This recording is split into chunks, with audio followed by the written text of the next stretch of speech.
Warning, if you're easily offended, triggered, or considered a snowflake by your friends, you're listening to the wrong podcast. The views and opinions you're about to hear are raw, unfiltered, and without any regard for political correctness. I'm offended. Shut up. Longtime friends Scott, Will, Davey, and Jay dive deep into issues that other podcasts are too scared to talk about. No topic is off limits. All opinions are welcome. And there's nothing you can do about it. Unlike some other popular panel shows, you know what we're talking about. These four friends have no agenda other than to tell it like it is.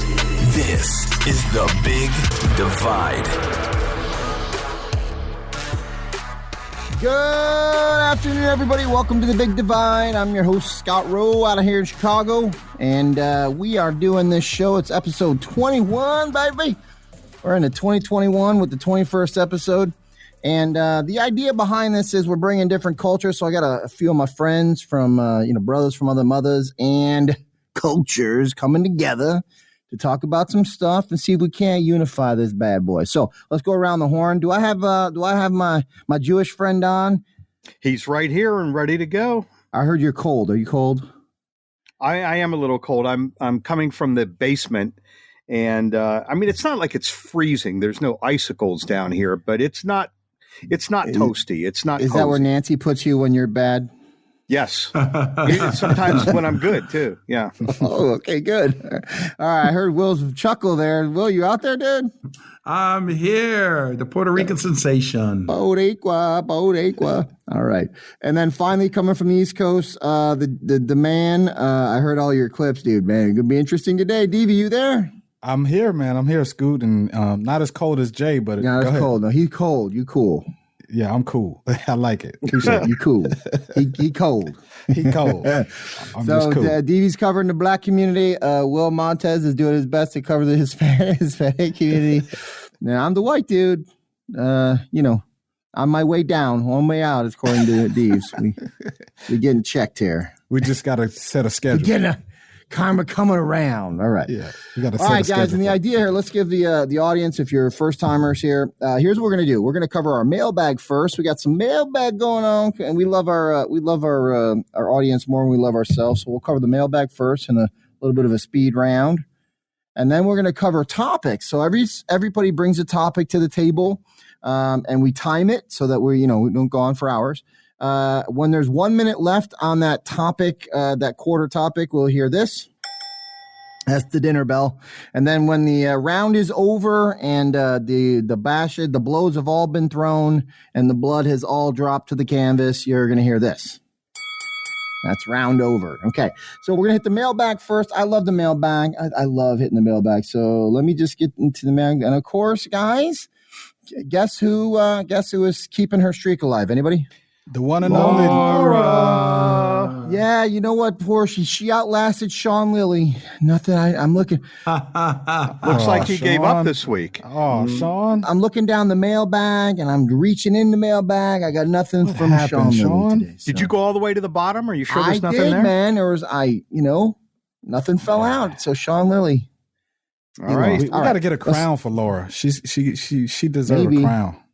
Maybe. All right. Send it. Okay. So let's read this message. My dad was into Star Wars and Star Trek as I was growing up. I am creeped out by earwigs because of Star Trek. You guys remember which movie? Which one? Come on. Which one is she talking about? Which reference? I don't get that reference. I don't know what that is. Who's got anybody know which one she's talking about? Nope. No. TV show or movie? It's a movie. It's one of the movies. Anybody know? No. I don't have a clue. Willie? No, you're the only one. Am I the only nerd here? You're the only white nerd here, yeah. It was the third one, Star Trek Khan. Remember early in the movie when they took the desert earwigs out of the guys were trekking to this pod and these earwigs, they saw the sand moving and they pulled them out with the pinchers and they put them in the helmets and they actually went into the ears to control their minds. All right. Anyway. Clearly, I fell asleep. Yeah. Oh my goodness! It was early in the movie. That was the best. Yeah. Why wait? That was the best Shatner Star Trek movie. That. Oh man, how'd you forget? All right. Anyway. Second line from Laura. Scott, we got Google Home Minis for Christmas, and as I was listening to last week's podcast, you kept making my Google respond. That's funny. Hey, Google. Hey, Google. Hey, Google. There you go, Laura. Hey, Google. Driving her Minis crazy. Okay, and then here's her question. How can I help Scott? Can I help Scott? That was mine. That was my Google right there. All right. So let's get to her question here. Anyway, my question for this week is, have you ever had some kind of experience that made you believe without a doubt that there is something after death, either heaven or hell, reincarnation, or whatever? What was the experience, and what did you think happens when you die? Okay, there you go. So what was your experience that had you believe that the heaven, hell, or after what life is real, or life goes on? And what do you think happens when we die? All right, who wants to take that? Anybody want to go around? I actually would like to come out. I mean, I've actually flatlined twice before, so. And one time you have flatlined? Yeah. He said it's a whole story, and this is going to take a whole segment. Why did you die? You died. Yeah. What were the circumstances? Head concussions when I was a kid, man. I've had 4 of them before. Somebody knocked you out enough to stop your heart? No, running, just, active little boy. And I fell in a pool one time. I fell in a creek. I did get dumped on my head one time in school. They were horse playing around, and I walked in and just got, by accident. So are you saying that nothing happened? What happened?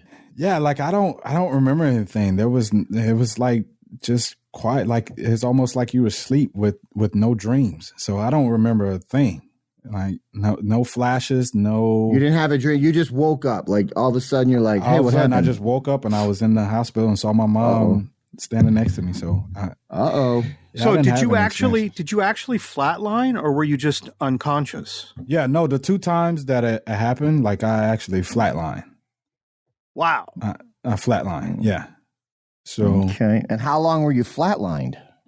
Well, it was probably like a minute, because I think if you're that's a long time.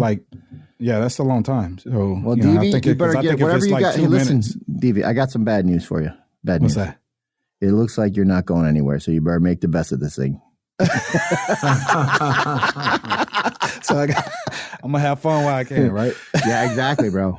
When they say you only got one life to live, they mean it for you. All right. Oh, dude. Okay. Thanks, Laura. I appreciate the question, then, Laura. Here's my experience. Here's my experience. Actually, when did I have? I just had an experience this week. Right. I was in the office here doing my webinars, and I'm going to shut everything off, and the farthest projector was on all by itself. And there's times in here in the office when I'm doing this webinar, I'm facing the window. I'm like, is that something behind me? I thought I saw something in the window reflection, right? Or I heard something. So I've had some creepy experiences. And I believe, based on an experience I had through a training that we had, that, we all go on for sure. We all go on. And that's my belief. Do you have any thoughts as to who or what that might have been? In the office? No. Yeah. No. I do have a creepy story though that happened to my wife. You guys want to hear it? Yeah, let's have it. Now that we're still talking about okay. So this is confirmed by her mom, right? Her mom and somebody else. So her grandfather died. Her grandfather's from Germany. Spoke like when he got mad or whatever, he talked German, right? Whatever. And then later in his life, he was losing he was going like dementia. So he talked a lot of German, right? And so he had passed on, and it wasn't very long after he passed on that the phone rang at their house. And the mom and my mother-in-law picked it up, and my wife says, and she was old enough to like 10 or 11. So she was old enough to remember this and go, the mom, like Kathy's face, my mom-in-law's face went white, could not hear what she's believing. And then dropped the phone. And then Nancy picked it up and heard her grandfather, right? And they saying, I'm at the house. Tell Alice to let me in. and the house is right across a field, right? So my mother-in-law grabs Nancy's hand and drags her across the field because that's where the grandpa said he was at, trying to get in the house. And she runs in the house. She's like, "You guys are here." She's like, "Yeah."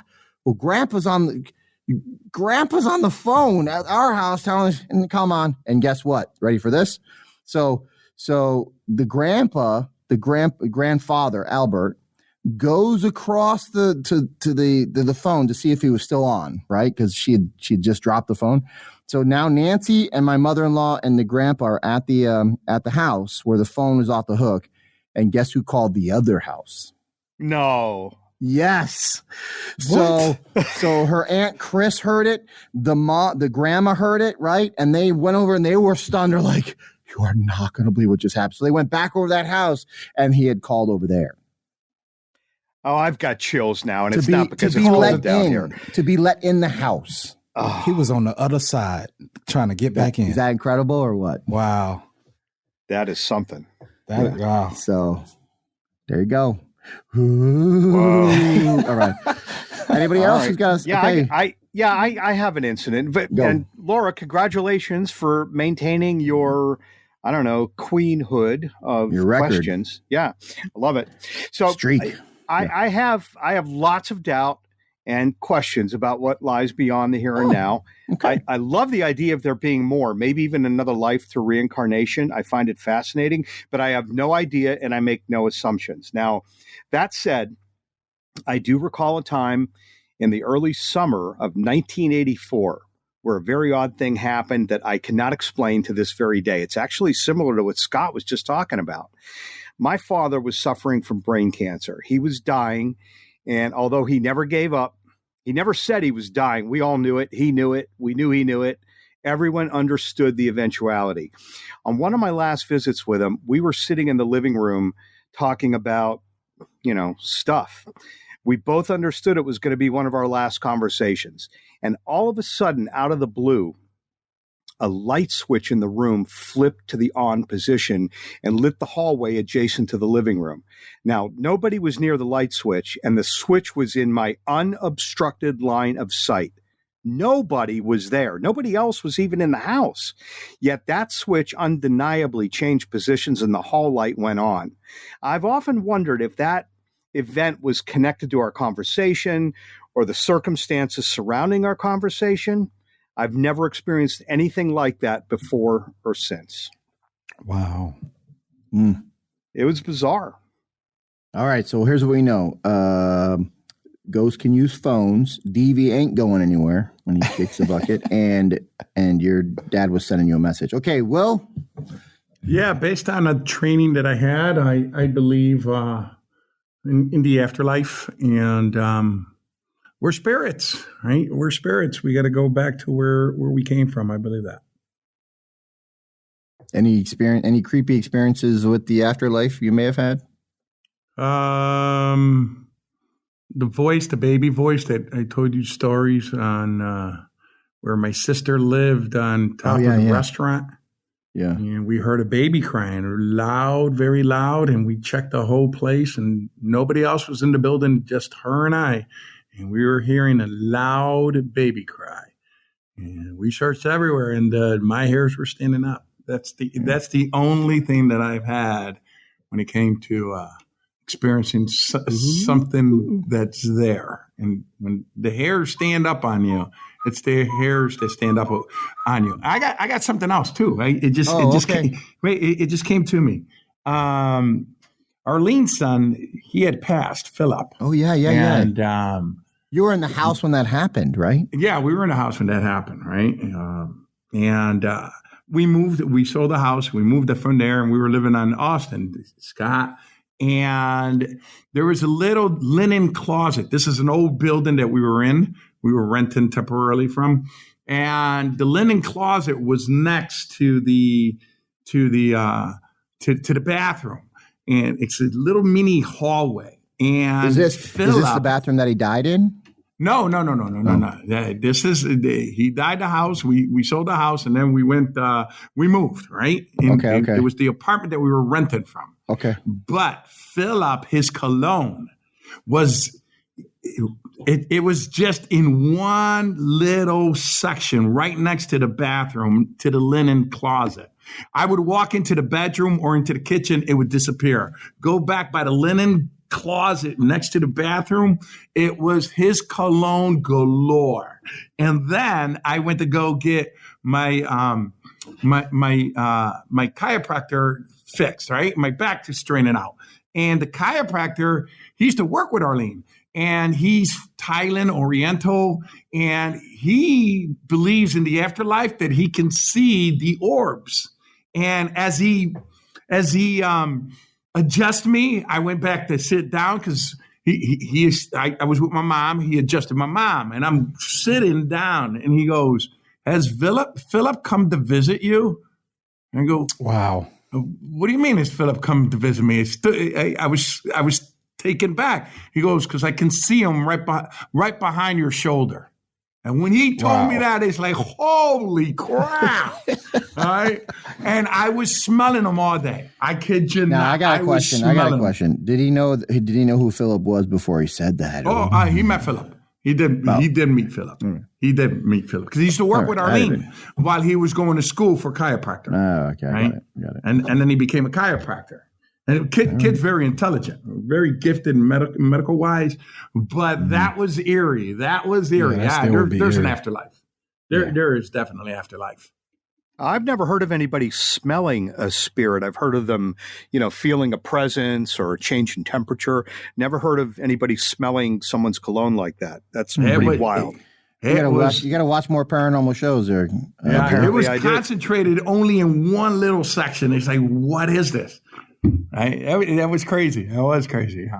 Wow. I love those shows, by the way. Yeah. Okay. Let's move on to the next question. The final question that we're going to be able to handle here tonight. Nancy, I got a Nancy that you might know there, Jay.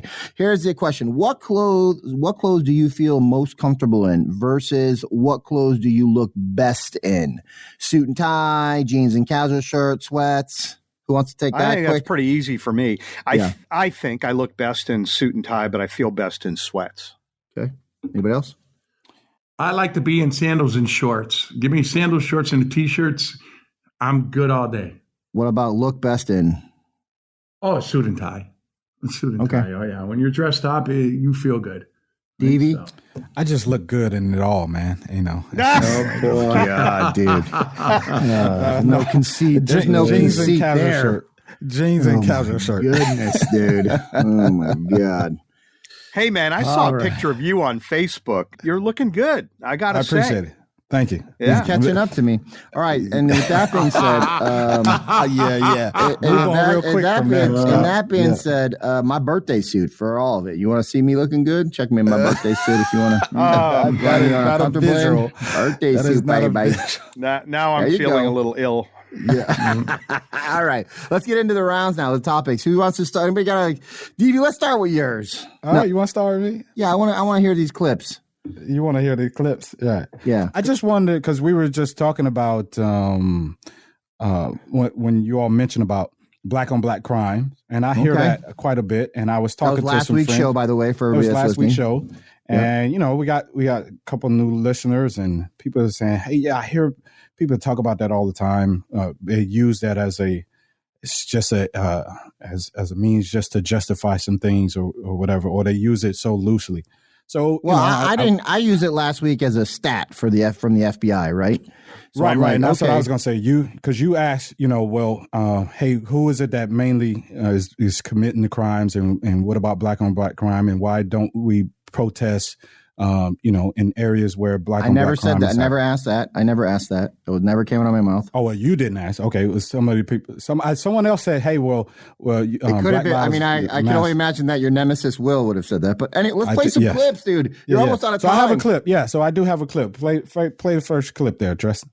Everybody treats us like nobodies, and then when something happens, their justification for that is black on black crime. It's almost like y'all kill each other, so why do you care when the police kill you? Why do they do that? It's such a disingenuous argument. First of all, and this happens on TV all the time, right? Mm-hmm. I debate about what about black on. But first of all, I ain't never seen none of these white people at an anti-black on black crime rally. They act as if they actually care about black people killing each other. They don't. That's the first thing.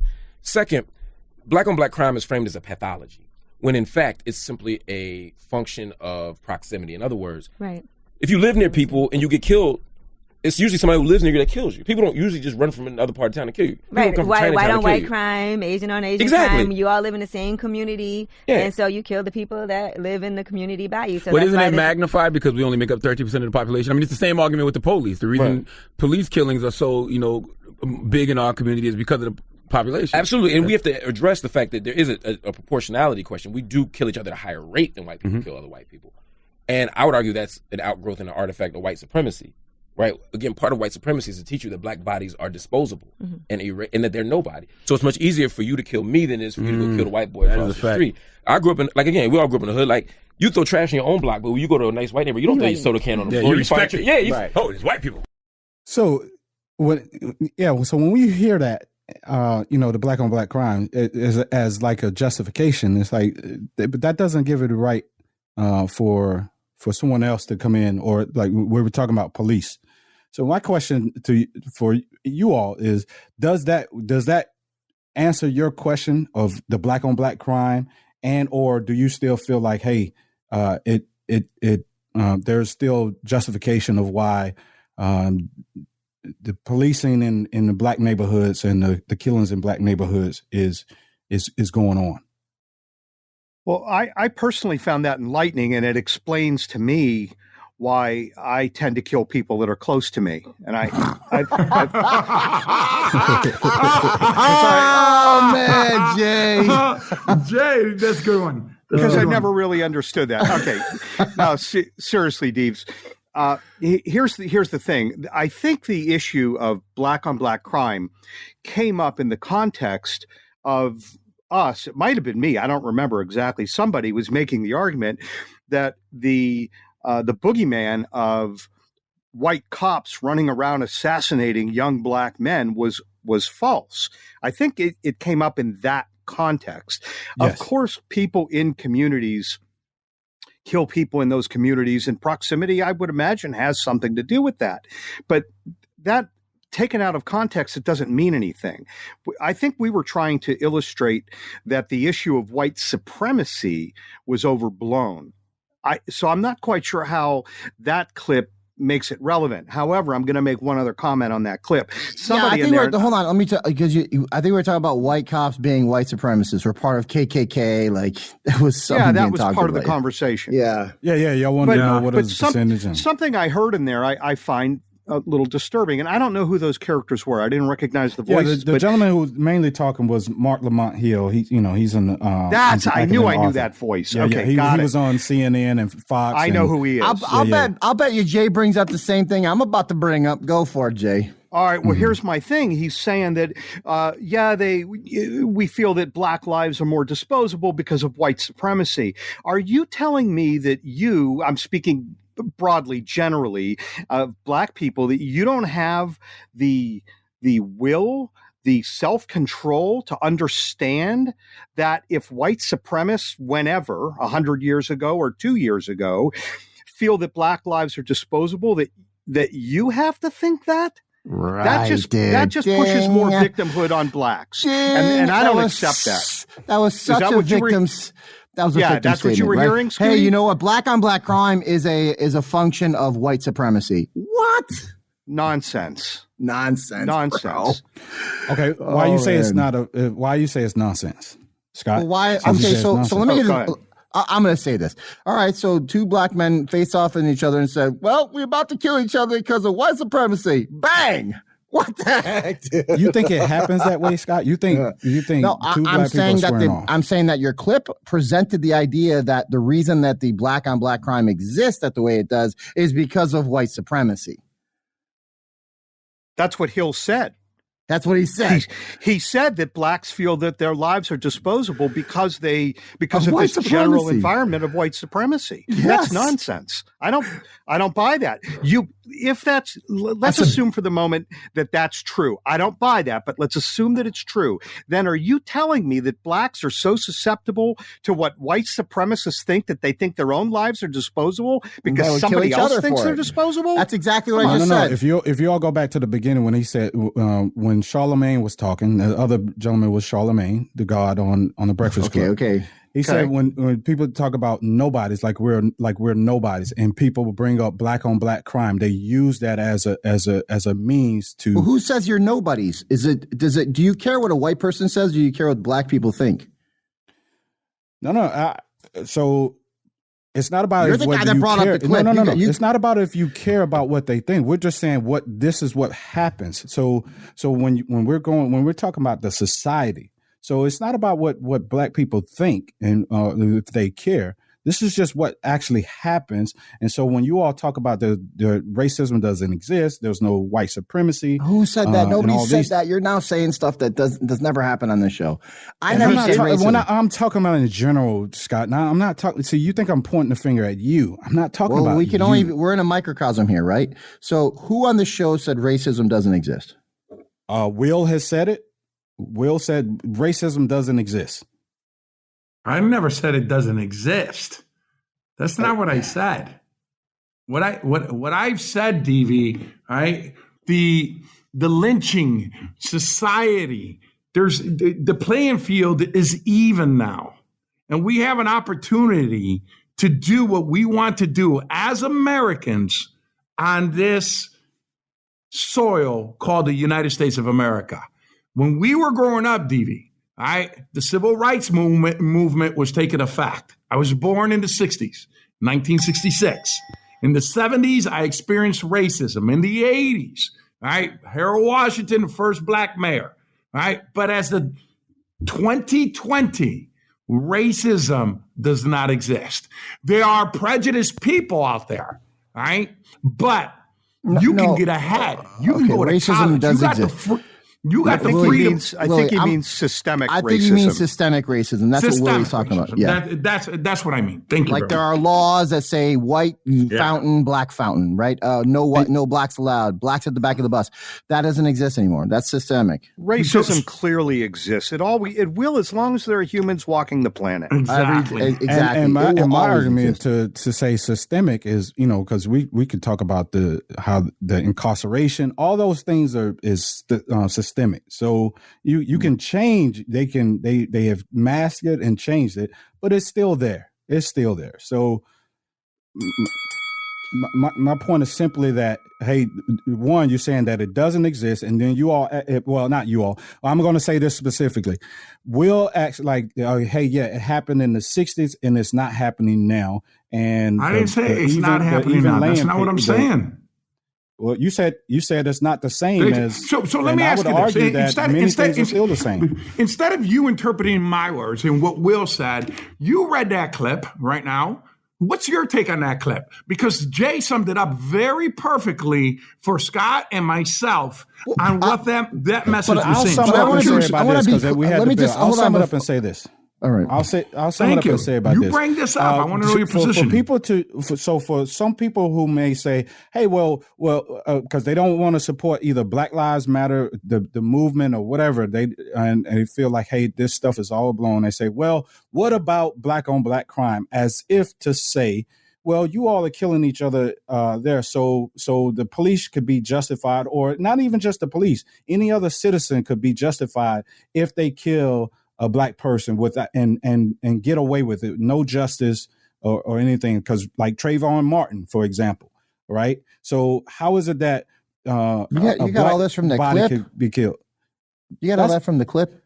We were talking about black on because what I got from that clip was exactly what Jay had talked about. That black on black crime is a result of white supremacists. I'm like, what? Now, look. If we had time, I wish they'd play it again because that's not what they said. It was a result of white supremacy. Forget it. I'm good. I'm good with the clip. Let's not play it again. We want to move on to other topics. We talked a lot about this last week. Maybe next week we bring it back up. Deeds, you want a last word on this one?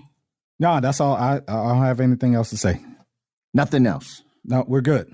All right. All right. Who's got a topic? Who's next? I got something here. I have to tell you, I tried so hard not to talk about this, but it's unavoidable.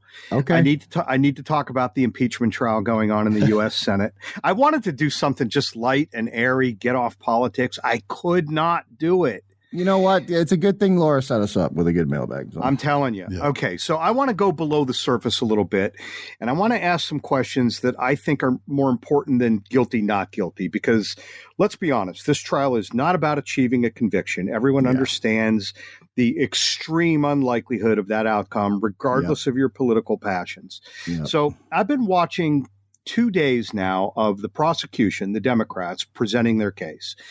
And I must admit, I heard some evidence that I had not previously been aware of, and it was extremely disturbing. I'm talking about some of the outcries from the rioters for blood and for the death of Pence, Pelosi, Schumer. However, I say the word evidence in quotes because so much of what I saw presented, I know was not presented honestly. Therefore, I have to question the veracity of the things presented that I'm less familiar with. Nonetheless, I heard some very disturbing things, and I also heard outright lies and utter dishonesty for apparent political gain. Now, I'm sure some of this outrage is sincere, not so much from politicians and media folks, but certainly by regular citizens. And it got me thinking back to 9/11. I distinctly remember watching the horrors of that day unfold. And I kept asking myself the question, what did we as Americans, what did America do to generate so much anger and vitriol that would lead people to do such dastardly acts? What did we do? And now I put that same question to you guys, to our audience, and most importantly, to all the media personalities, the senators and congressional representatives that listen to this podcast, and I know there are many. Now, keep in mind, a couple hundred people went crazy, but some 75 to 80 million people felt violated by the events that led up to that riot. What gave rise to this level of frustration, this outrage and anger? I am not excusing the rioters. I want to be clear about that. I got an answer for you because it's me, right? Go ahead. This whole election was stolen. I don't care what you say. The mathematical anomalies that occurred in this thing cannot be denied, and they were not heard, right? So when you're just told, hey, shut up, what you think doesn't matter, and we were told by the courts, right? Nobody, see things like, well, all the courts laughed. They got laughed out of court. The evidence never made it to court. Judges were not looking at the mathematical anomalies. They were not looking at the videos. They were not checking ballots side by side, right? They were not asked. They weren't producing the ballots that had been shredded. Right. You know what, Scott? One of the impeachment managers today, a woman, I don't know her name, I don't remember, actually said that she said they lost 62 cases. It's an outright lie. It's a bull crap, dude. See, it's that's an outright the problem. Lie. And yeah. so what you want us to be okay? We're like, okay, guys, hey, you know what? We trust. No, that's where it wells up. It wells up in the fact that we believe our vote counts, and we believe that we actually put people into office. But in this case, we realize it's all been ceremony, right? So, like maybe they pick them and they. Who's responsible for that? Is it leftist activists and politicians? Is it the media? Big no, tech, it's another. Donald It's Trump? the other side. It's the other side. You know, I don't know if I read this to you guys last week, but I did have one of my friends say, "Yeah, they cheated, but good riddance because he needed to go no matter what happened." I had a friend say, "Yes, it was cheated. I agree that it was cheated, but good. It was for the good." Yeah, you did bring that up last week. Like that makes it okay. Exactly. So it's half the country that says, hey, the guy's gone, shut the heck up. It happened. It's over. And now they want to say, hey, if you bring up election fraud, then you're going to get censored. You're going to get canceled. Part of my topic today is about that. So that's what can you hear my anger in my voice, Jay? Can you hear? I do. See, you should have heard me today. I was yelling at the television. I really was. And I caught myself. I looked over at Nancy. I says, I'm yelling, aren't I? I'm yelling at the TV. And I had to stop myself. I was so angry by this. So the people that actually now we're the calmer version of that. We're like the people that didn't fly out there. We didn't spend money. We didn't put energy. We didn't take off of work, right? Imagine those radicals on the steps of the Capitol, right? Yeah, you got to admit there had to be some loose screws there to lead them to what they did. Absolutely. Yeah. But I fear that this sham of an impeachment trial is just fomenting more of the same. Of course it is. I'm pissed. I mean, so I walk. Listen. I walk through my house. Right. My mom is 24/7 CNN, 24/7, dude, and she's watching every second of this thing. And as I'm walking, I'm like, oh my god! And I just want to make little comments like, oh, that's bullcrap. That's driving you crazy. It does drive me crazy. It drives me crazy because I can't believe it's going on. Like, they know it's not going anywhere, yet they're spending time and taxpayer money trying to do this for complete political reasons. Completely political. That's why I hate DC. Yeah, they're showing us how scummy the place is. How scummy Stevie, it you were is, about to say something.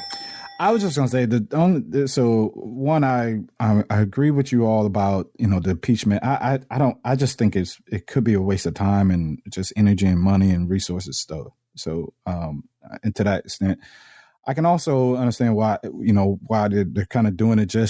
It is like they really want to bury the guy and all of that. The challenge that I have with what Scott just said and what you all talk about with the courts is it's not just one-sided, because a lot of these courts were appointed by Trump. So when you say the evidence wasn't presented, they didn't see it all. They didn't see any of it, Deeds. You know that that no evidence made in front of judges. I don't know that. I don't know what was presented and stuff. I researched it since last week. 2 cases were heard in which some evidence was presented, but none of the evidence that we're talking about here. None of it. So I mean, again, so then I question either his attorneys. I mean, so how do you not get the evidence presented? And then I could even go back to when they were trying to impeach Trump about the Russian thing, Ukrainian thing. The Democrats were screaming the same thing. Hey, we're not allowed to. The evidence is not allowed to be presented. So to prove their case. So I'm like, okay, it's happening now. It's happening to him on that same side. So, it's hard for me to kind of get on you guys' side when you're saying this election was stolen. It was stolen. Okay, well, you can say that. You can keep saying it until you're blue in the face. And now you know why people who say, hey, well, it's over. Let me ask you, no problem. I'll ask you a simple question because you're on the line there. Because I have had friends. I got 2 friends that will admit, yeah, it was bad. It was stolen. But good, he's gone. I got 2 friends that'll admit it's stolen. So when you see 400,000 ballots dropped in 4 a.m., which has never occurred in the history of America, when you see that and they're all Biden, what do you question that at all? Well, I question if even that happened, because I've heard several different versions of that. So I don't, again, okay. And I could be like, I don't know what to really believe. I don't know because again, we're talking about where are these sources coming from? So, it's just hard for me to kind of get on the train. Hey, yeah, it was stolen or it wasn't stolen. But, I've even said this. Hey, if it was, bring the evidence and let's see it. We did. We tried. It didn't work out, and that's why we're pissed. But the course obviously didn't find it was enough to. No. They never saw the evidence. They didn't find anything. They didn't find standing, which was an easy way for them to say, "Hey, don't even bring the evidence. You're not in the right standing because it was too late." Actually, the Supreme Court is hearing, I believe it's the Pennsylvania case in about 2 weeks, which will be very relevant. I mean, the timing on that is just really good. Yeah. But although they hear it, they won't broadcast it. They control everything. It's double standard. Exactly. It's all in a we are living in double standard. It's an oligarchy. It doesn't matter. The elites run it all. Doesn't matter. I'm just gonna go until I die. So is that the elites on both sides, or we're talking about just one side? Oh yeah, both sides. Both sides for sure. Both sides. Okay. I just want to, because I mean, how many of those people turned coat when they were all in Trump's camp, and then all of a sudden they're like, nope, we're back in the game now. We're GOP. Yeah, of course. The grand old party. McConnell, Graham. F them, dude. Pieces of thank you very much. You summed it up for me. All right, let's do something else. So that's Jay's. We had the bell. Will, you got a topic? I do got a topic. What's your topic? It's very simple, right? There's a lot of stuff going down with politics. So, I came across this article on Epoch News, and it says 70% of Republicans would consider joining Trump-led party, poll finds. More than 2/3 of Republicans would join or consider joining a new political party if former President Trump were to start one. A CBS News poll suggests 33% of Republicans participating in the survey conducted between February 5th and February 8th said they would join a Trump-led breakaway party. Another 37% maybe said they would also join the new party, while the remaining 30% said they would stay with the Republican Party. So what do you think of that? On my take, just to continue what DV just said, the elites have got to go. We got to clean up Washington. And I believe a new party should be formed. So with this impeachment that you just said, Jay, and you bring it up, I didn't watch it. I don't want to get wrapped up in it. I'll scream at the television. I'll throw everything at the TV. That's me, hyper, very loud. But for me, create a new party. Let's clean out the swamp within the party. But don't we already have a third party? Not Donald J. Trump. Donald J. Trump's got a movement. He's got 70, and I believe it's more, just like Scott says. 80 million people voted for Donald Trump. 80 million people. Joe Biden did not get those votes. Just to be clear, there's about a dozen parties or so. I think Will's talking about significant parties. Significant. Well, yeah, that's kind of been my argument from the start, guys. I'm like, okay, why are we just choosing Democrat and Republican? Yeah, but you won't vote for Donald Trump. Do you support? But it doesn't matter who I want to vote for the best candidate. I want to vote for the best candidate, the best person, not just based off of a few little things, right? Okay, that's Democrats why I'm telling you, right I don't now care for if I'm sitting here saying I don't care for the Democratic Party and I don't care for the Republican Party, what am I supposed to do as a voter when we don't even know who the other parties are or who the other people are represented, because they don't get any kind of airtime or nothing. 47. Yeah, you're screwed, DV. You're right. There's no viable third alternative. Yeah. You got 75 million people supporting Donald Trump. That's a movement. And the reason why he's getting impeached, because of the movement. It's not because of Donald Trump. I do think you got a great deal of people who are supporting Donald Trump, but I don't think it's just Donald Trump. And I think it's maybe some of his policies, what he did for America. He put us first. Just notice 47 executive orders. What did Biden do? He destroyed everything. Open borders. Immigration coming in left and right, but yet they want to put 2 double masks on us now. There's a virus, right? A vaccine for the virus. They're going to keep us more locked down. They want power, bro. Read between the lines. Everything that Donald Trump created, they're destroying. He made America first. We've never had a president like that. Let me kind of sum up what I think's happening here. You ready for this? It's gonna be off the wall, dude. China paid for this deal. They paid for it. Oh, yeah. Right? They paid for it. And they're now, it's just like a lobbyist. China lobbied to make sure that Biden and the Democrats won by stealing it. And there's a lot of, listen, dude, some of the stuff I've seen, hacking is completely possible. But if they paid for it, then they got to collect their debts. And the people that owe China right now are Biden. And anybody on this line that tells me that that Biden isn't doing business with China is crazy. That's why the laptop did not make it out there before. Hunter Biden's laptop didn't make it out there. They silenced a guy who had 4 cell phones and emails between Biden and the people doing business with China. You heard them, that guy Tony Bubalinsky or whatever his name is. Bubalinsky, right? Where's that guy at? Where's that guy at? See, they silence it all. Why'd they silence it all? I haven't heard anything from him. I hope he's okay. Right, exactly, right? They silenced it all. So he's a warrior. Congratulations, you Democrats who put Biden in office, because he was already doing business with China, already doing business with Ukraine, already doing business with all these others, Iran. Yeah. Right? And congratulations. The guy in charge is now, he owes all those countries. Congratulations. And we know that now. We all know we were it. blinded to the politics. And you're okay Donald with Trump it. You know why? bring it to the forefront. You're okay with it because Lady Gaga sang and Joe whatever J-Ho. Jennifer J-Lo sang and it was beautiful. Did you just call her J-Ho? Whatever, dude. Whatever. You're okay. You guys are all okay with it because the fireworks were beautiful and nobody cares about. Who's okay with it? Who? Can I weigh in here for the last minute here? Yeah, Jay, Jay, go ahead. Here's the problem, Will. I agree with you, and I think there's a place for a third party. However, if 70%, if those numbers are correct, 70% of the 75 million is roughly 50 million that would form this new party, maybe, if they all actually did what they said they would do in a poll.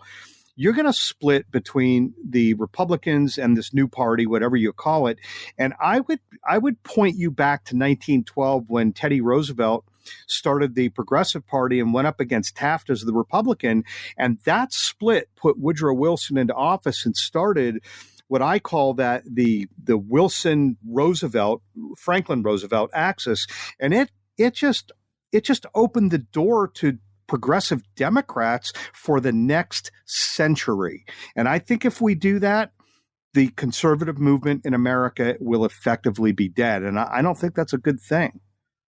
We're between a rock and a hard place. I think it's dead now because they cheated this election and they're destroying the Constitution. Yeah, maybe so. Are we supposed to win ever again? Yeah, listen, they want to change everything and take guns. They want to do everything. I mean, it's a problem. Okay. There's no one question. last thing. I got my last topic, and I think it's a subset of what we're talking about here. So, Tristan, if you could play the clip and get through this, and then we'll get through speed round. The fact that there are people out there who want you to lose your job for the sin of saying things they don't agree with is extraordinarily real, and it is happening on a moment-by-moment basis. The latest example of this is Gina Carano. So Gina Carano is one of the stars of The Mandalorian. She plays a character called Cara Dune.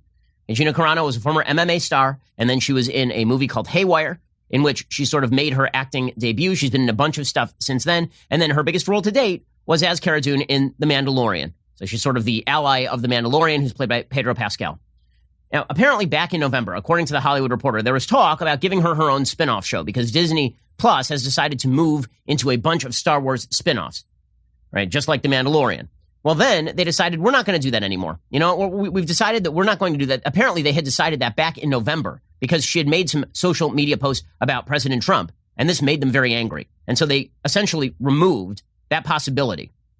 Okay, so again, this is, according to The Hollywood Reporter, quote, "This is not the first time Carano, who played former Rebel Alliance soldier Cara Dune on The Mandalorian, has been the focus of social media ire for her political comments. Last November, she issued contentious tweets, one in which she mocked mask wearing amid the novel coronavirus pandemic, another in which she falsely suggested that voter fraud occurred during the 2020 presidential election. A source with knowledge of Lucasfilm's thinking told The Hollywood Reporter, quote, they've been looking for a reason to fire her for 2 months. Today was the final straw." Okay, so finally, they got Cara Dune.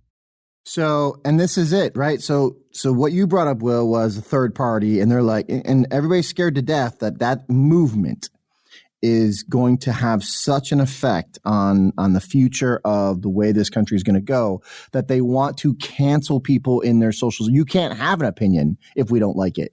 You can't have an opinion. You can't think or say that there was fraud in the election. You can't say it. Because that's dangerous, it's divisive, and all we have to do is think like everybody else. There's no longer can we have our own opinion and keep a job. It's unfortunate. It's frightening. It's frightening, dude. It's so crazy what's happened so quick. I hate to sound hyperbolic, but this is the 1930s happening all over again. Now, where it leads, I don't know. God help us if it leads to where the 1930s left us, but this is how totalitarian. What's your reference? I wasn't alive in 1930, so please. Neither was. Make it interesting. Neither was I. Well, the reference is to the rise of fascism in Europe, Nazi Germany, and fascist Spain and Italy. I mean, this is how those regimes got started. They started changing language, controlling the message, and then the next thing you know, it becomes commonplace. And everybody's okay with it. They're like, yes, let's cancel their jobs. Let's get them out of this job because they think Trump was good. This is not new. If they think Trump was good, they can't be part of us. Yeah. It's bad. This is a very scary thing. Yeah. Very much so. All right, that's the dinner bell. Deeves, you haven't said anything about the Star Wars girl. Yeah, I ain't much to, because I had something else. It's going to take us to a whole nother level, but go ahead. We'll just let that one go. No. I want to hear, dude. I care. I care. Did you hear the empathy? I care until I don't care. I care until I don't care. But come on, I'm interested. Yeah. What do you got to say? No, seriously. I really, it's not something I. Now every single audience member is like, we want to know. Spit it out, kid. Everybody's like. Wait, I'll say something on his behalf. Yeah, go ahead. How about the NBA, right? Billionaire Mark Cuban trying to eliminate the national anthem from being played. It's crazy. His Chinese-made There's money. people that do hate America. There's Americans that do hate America. All right. Okay, so that's it. We finished up. Look at that. Leave Scooty to the rescue to have such a short topic on Star Wars that we kind of sum it up. Now, for the end of the show, I've been waiting all week for this, right? All week. Oh man, I can't wait. I've been waiting. Round. I've been waiting. There's only one person that hasn't had a speed round. I've been waiting for his speed round all week. Will Montez, please come out with your speed round. Speed round, the Puerto Rican way. How you say it in Spanish? Speed round. Rapido, Rapido. Yeah, the white boy knows more than I do. Rápido. Aquí estamos con Rápido William Montes en speed round. El Poltorro. Tell me you got speed round. You got speed round? I got speed round. I got you. You do have 10 questions? Yeah, I do have 10 questions. I put 10 questions together because I figured you would not have them. Yeah, I got 10 questions. I had 10 ready to go too, just in case. You did? Okay. I had 10. I got 10. Oh, look at the Willie. We've all become is Willie enablers. That's what we've become. But all right. Will deserve some votes for this one. Please, Will, do you really have speed round, bro? I got speed round. Go ahead. I got speed round. Ready? Crap, dude. Here goes. Go for it. First question. Who was your favorite elementary teacher and why? For me, it was Miss Deutsch. I was in 4th grade, and she was a Jewish teacher. She was very tough, but she would hang out with us after school, and that's where we played sports, and I learned how to play football, softball, because she would hang out with us. It was awesome. Go ahead. Mm-hmm. Mine was Serafina Williams in the 7th grade. She was a looker, but she was also a nice teacher. You laugh? Why you laugh, Scott? Oh my God! I got one that you guys all relate to. You guys don't know who Nick Offerman is?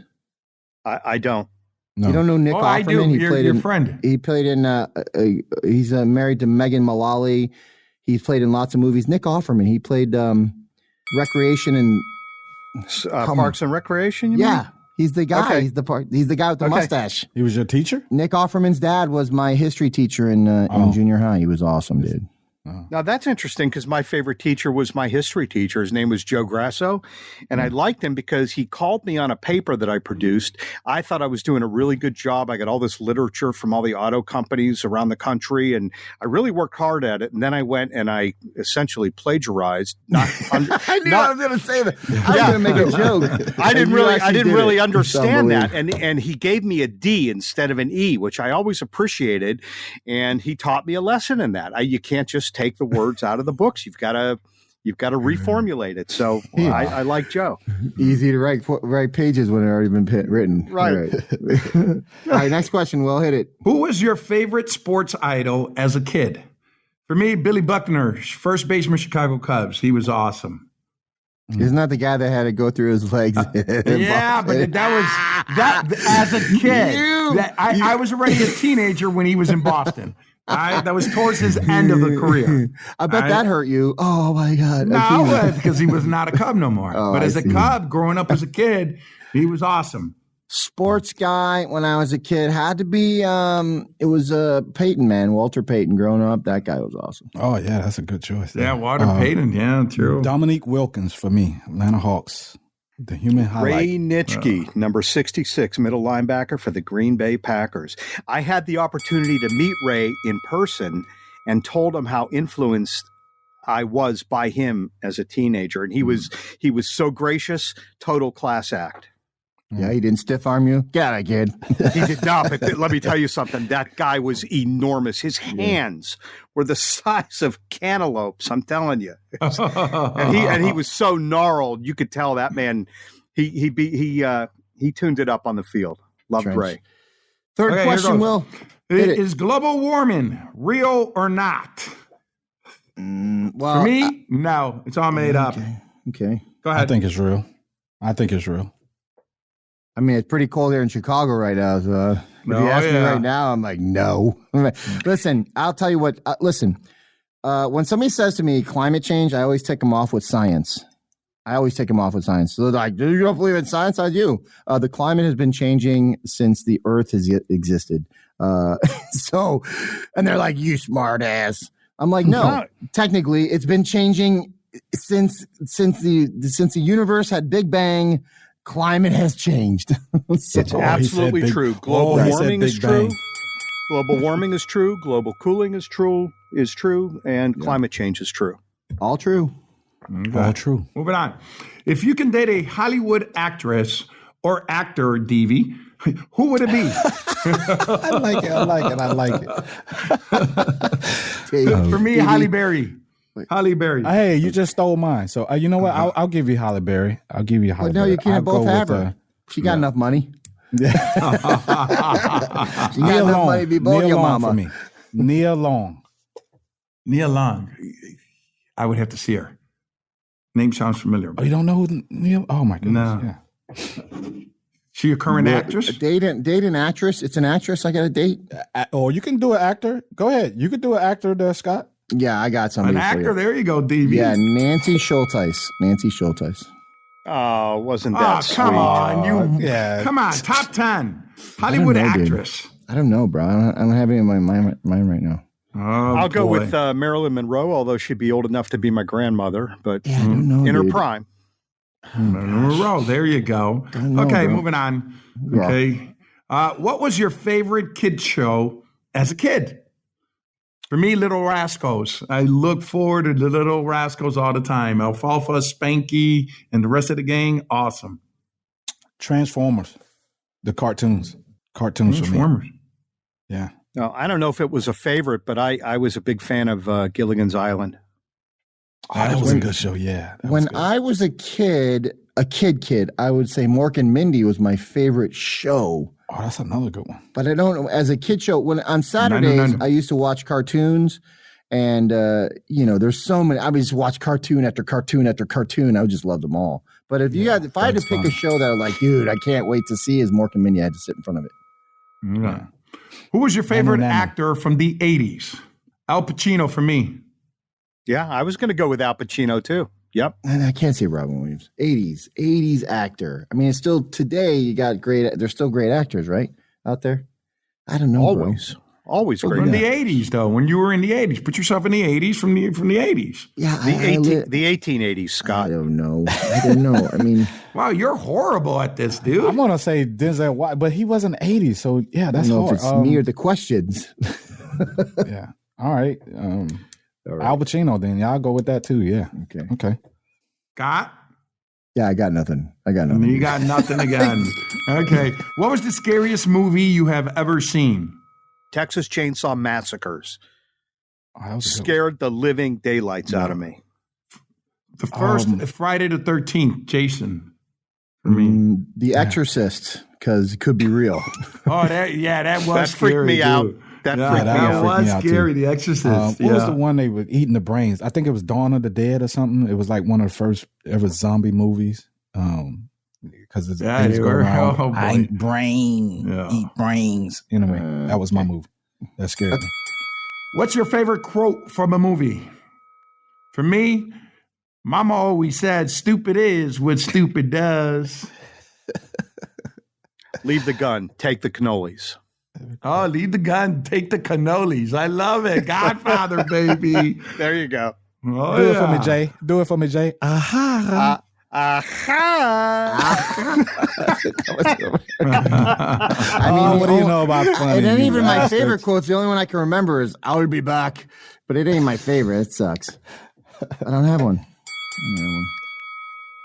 Wow, the moviegoer is blank. Wow, that's amazing, Scott Rowe. Okay. Now that Brady won the Super Bowl without Bill Belichick, what do you think, or do you believe, is the greatest coach of all time? Is it still Bill Belichick? Vince Lombardi. Let's see. The whole city of San Francisco against Mike Dick by 7. I love it when y'all do that, man. I say Vince I'm gonna still Lombardi. go with Belichick. I'm gonna still go with Big B. All right, last question.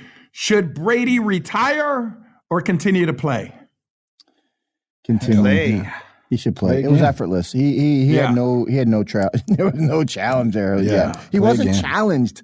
He should just keep going, dude. Yeah. Even though he's in my division, I'm like, play again. Let him play again. He can't go no more. Keep going. Actually, you know what he should do? I think he should go to another team and do it again and be like, dude, hands down, you're the best. If he's going to do that, come to Chicago. That's great. Yeah, right. Come to Chicago. Listen, if you could come to Chicago and do it, then you're the greatest. Then you're the greatest. There you go. For sure, bro. That's what you should do right there. That was the Puerto Rican speed round. Rapido Libre Luce. And it was a lot of Hollywood in there this week.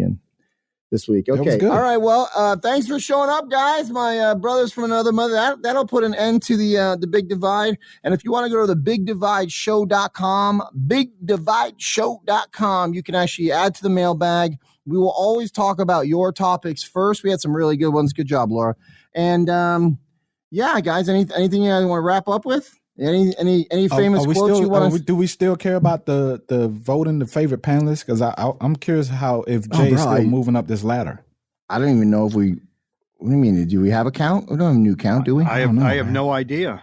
Only you would, DV, because I'm a validator, man. You're insecure. You're insecure. He is. He's a little insecure. Is he? Am I looking okay? Man. How's my tummy? I'm a relator. Hey, I'm a relator. You want to hear something crazy? I'm on the intro today, right? And as people are coming on the attendance list, you want to know what this crazy dude did? He's on camera. He goes, let's see if you can do this. He goes and gets on his chin-up bar and does like 5 chin-ups in front of the whole entire nation. There was no one on. It was just me, you, and Cam. Hey, I'm gonna see you guys later. Thanks for joining me. Hey, guys, a good show. We'll see you guys next week on BigDivideShow.com. This has been The Big Divide. Don't forget to subscribe for your weekly dose of unfiltered and unapologetic conversation. Done and done. And of course, share this episode with all of your friends. Well, maybe not the sensitive ones. You apologize right now. You have a question, topic, or opinion that you want to hear discussed? Go to BigDivideShow.com and tell us all about it. Or simply look up Big Divide on Instagram or Facebook and send us a message.